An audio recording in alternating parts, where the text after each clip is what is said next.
अगर नाक़दीन की जानिब से सादत हसन मंटो जैसे अजीम लिखारी पर फोहश निगारी का इल्ज़ाम लगता है तो सिर्फ 38 बरस जीने वाले मारूफ शायर और लिखारी मीरा जी को अपने खुले ढुले ख्यालात की वजह से जिनसी मरीज़ कहा जाता है। हालांकि उनकी शायरी को समझने वाले उन्हें अपने वक्त का एक जीनियस मानते हैं।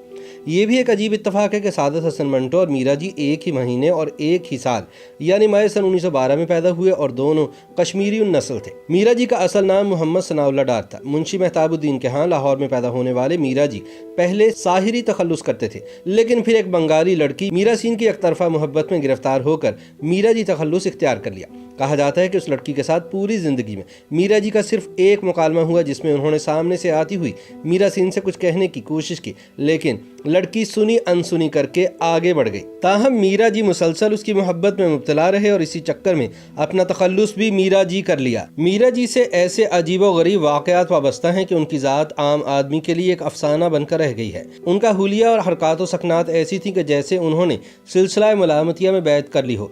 लंबे लंबे बाल, बड़ी बड़ी मूंछें, गले में माला, शेरवानी फटी हुई, ऊपर नीचे बैक-वक्त 3 पतलूनें। जब ऊपर की पतलून मैली हो गई तो नीचे की ऊपर और ऊपर की नीचे कर लेते थे। उनकी शेरवानी की दोनों जेबों में बहुत कुछ होता। कागज़ों और ब्याजों का पलंदा बगल में दाबे वो सड़कों पर फिरता था और चलते हुए हमेशा नाक की सीध में देखता था। वो अपने घर, अपने मोहल्ले और अपनी सोसाइटी के माहौल को देखकर कुड़ता था। उसने अहद कर रखा था कि वो अपने लिए शेर कहेगा। सिर्फ 38 साल की उम्र में 3 नवंबर सन 1949 को मुख्तसर जिंदगी गुजार के चले जाने वाले मीरा जी की मशहूर तसानीफ में मशरिक व मगरिब के नगमे, निगार खाना, खैमे के आसपास वगैरह शामिल है। ताहम अफसोस के नाक़दीन की जानिब से मीरा जी के तख्लीकी टैलेंट को नजरअंदाज करते हुए इन पर जिनसी कजरवी, बेराहरवी और मरीजाना शख्सियत होने के इल्जामात आयद किए गए। यूं असल मीरा जी के नक्शो निगार कहीं छुप कर रह गए। दूसरी जानिब शहर के लोग तो जालिम थे ही, खुद मीरा जी को भी मरने का कुछ ऐसा शौक था कि वो खुद को अपने गिर्द लपेटे हुए खौल के अंदर ही महफूज समझते थे। वो कहते थे कि लोग मुझसे मीरा जी को निकालना चाहते हैं मगर मैं ऐसा नहीं होने दूंगा। ये निकल गया तो मैं कैसे लिखूंगा, ये कॉम्प्लेक्स ही मेरी तहरीरें हैं। अगर किसी नक़ाद ने मीरा जी पर जम के लिखा तो वो वज़ीर आगा थे, लेकिन उन्होंने मीरा जी को कदीम यूनान के किरदार की तरह धरती पूजा की चारपाई पर यूं लिटा दिया कि अगर पाँव लंबे पड़ गए तो उन्हें कता कर दिया और अगर चारपाई लंबी हो गई तो शायर को खींचकर लंबा कर दिया। गोया मीठा मीठा हप हप कड़वा थू थू। मीरा जी पर सबसे बड़ा इल्ज़ाम अबहाम का लगा। उनकी शायरी को उलझी हुई शख्सियत का मजहर करार देकर इस पर प्रागंदगी का ठप्पा लगा दिया गया, लेकिन ये सोचा ही न गया कि असल में अबहाम तो अच्छी शायरी की रूह होता है। सीधी सादी बात से बड़ा फन तख्लीक नहीं किया जा सकता। गालिब कह गए हैं कि बनती नहीं है बादा सागर कहे बगैर। वैसे भी बकौल मुश्ताक अहमद यूसुफी जो शेर बैक वक्त 2000 सामीन मुशायरा की समझ में आ जाए वो बड़ा शेर नहीं हो सकता। चाहे खाका निगार कुछ भी कहें, शवाहिद बताते हैं कि मीरा जी बेहद सुलझी हुई और मुनज़्ज़म शख्सियत के मालिक थे। इसका सबसे बड़ा सबूत ये है कि वो 38 बरस की उम्र में एक नस्ल के बराबर काम छोड़ कर गए।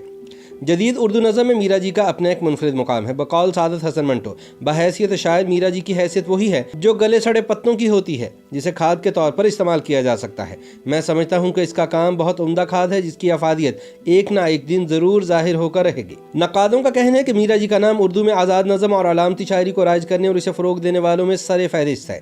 नून मीम राशिद का कहना था कि मीरा जी महज शायर नहीं बल्कि एक फिनोमिना है। मीरा जी ने हिंदुस्तान की दीगर ज़ुबानों के साथ साथ मगरबी अदबी रुझानात, जदीद नफ्सियात और हिंदू देवमाला की रूह को अपने अंदर जज्ब करके इसे हिंदुस्तानी जुबान का जामा पहनाया। कुदरत का करिश्मा देखिए कि इसने शायरी का ये गुलाब गोहर के ढेर पर खिलाया। मीरा जी की ज़ाहिरी शख्सियत हद दर्जा गलीज और करीह थी।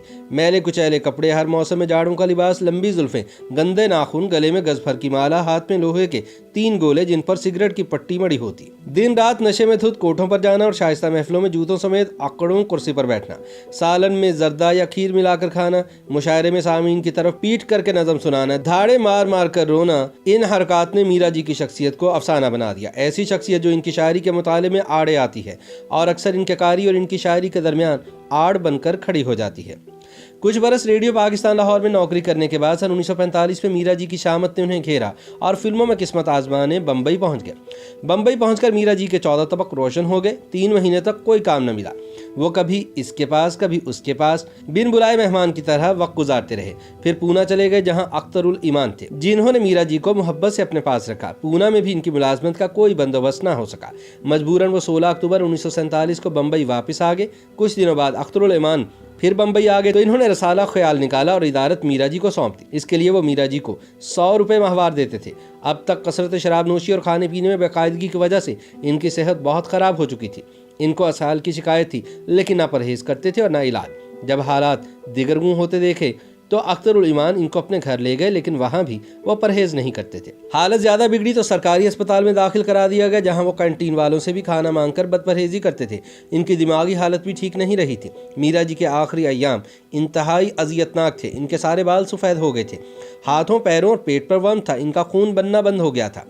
यूं 3 नवंबर 1949 को इनका इंतकाल हो गया। जनाजे में सिर्फ 5 आदमी शरीक हुए, जिनमें अख्तरुल ईमान, महेंद्रनाथ, मधुसूदन, नजम नकवी और आनंद भूषण शामिल थे। इनकी तदफीन मैरीलाइन कब्रिस्तान में हुई। तमाम तर कोशिशों के बावजूद बम्बई के किसी अखबार ने इनकी मौत पर एक लाइन की खबर भी शाया नहीं की। मीरा जी की कदर भी ज़माने ने इनके दुनिया से चले जाने के बाद की।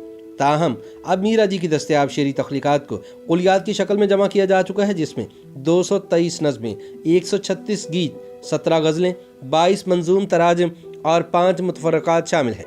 बिलाशुबा मीरा जी एक जिनसी मरीज नहीं बल्कि जीनियस थे। YouTube पर गूगली न्यूज देखने के लिए youtube.com की सर्च बार में गूगली न्यूज टीवी टाइप करें। गूगली न्यूज के पेज पर सुर्ख रंग के सब्सक्रिप्शन वाले बटन पर क्लिक करना ना भूलिए। YouTube पेज पर अपलोड होने वाली वीडियोस से बाखबर रहने के लिए बेल आइकन पर क्लिक कीजिए। आपको हर नई वीडियो के बारे में नोटिफिकेशन मौसूल हो जाएगा।